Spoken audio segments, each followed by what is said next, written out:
മമ്മൂട്ടിയാണോ മോഹൻലാലാണോ മികച്ച നടൻ എന്ന കാര്യത്തിൽ വർഷങ്ങളായി തർക്കം നടക്കുന്നു. ഇരുവരും സ്വന്തം മേഖലയിൽ കരുത്തന്മാരായതിനാൽ ഇവരിൽ ആര് കേമൻ എന്ന ചോദ്യത്തിന് കഴമ്പില്ല. എന്നാൽ സിനിമ ചെയ്യുന്നവർ ഇവരെ വിലയിരുത്തുന്നത് എങ്ങനെ എന്നത് കൗതുകകരമായ കാര്യമാണ്.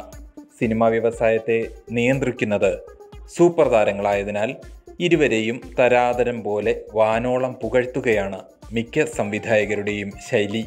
താൻ സൃഷ്ടിച്ച നായകന്മാരെ പോലെ തന്നെ ചങ്കൂറ്റക്കാരനായ സംവിധായകൻ രഞ്ജിത്ത് പക്ഷേ അത്തരക്കാരുടെ കൂട്ടത്തിൽപ്പെടില്ല. ധീരോദാത്ത ഗുണവാന്മാരായി ഇരുവരെയും അവതരിപ്പിച്ചിട്ടുള്ള രഞ്ജിത്ത് അല്പം മമ്മൂട്ടി പക്ഷപാതിയാണ്. ഒരിക്കൽ ഒരു ചാനലിന് നൽകിയ അഭിമുഖത്തിൽ താരചക്രവർത്തിമാരെക്കുറിച്ച് രഞ്ജിത്ത് നയം വ്യക്തമാക്കി. നടൻ എന്ന നിലയിൽ പരീക്ഷണങ്ങളോട് ആഭിമുഖ്യം കൂടുതലുള്ളത് മമ്മൂട്ടിക്കാണ് എന്ന് രഞ്ജിത്ത് വിലയിരുത്തി. ഒരു നല്ല തിരക്കഥ ഉണ്ടെന്നറിഞ്ഞാൽ അത് തേടി പിടിച്ചുപോയി സിനിമയാക്കാൻ മമ്മൂട്ടി തയ്യാറാകുമത്രേ. എന്നാൽ മോഹൻലാൽ അത്തരക്കാരനല്ല. പുതിയ ആളുകളോടൊത്ത് പ്രവർത്തിക്കുമ്പോൾ ലാൽ അസ്വസ്ഥനാകാറുണ്ടെന്നും രഞ്ജിത്ത് പറയുന്നു.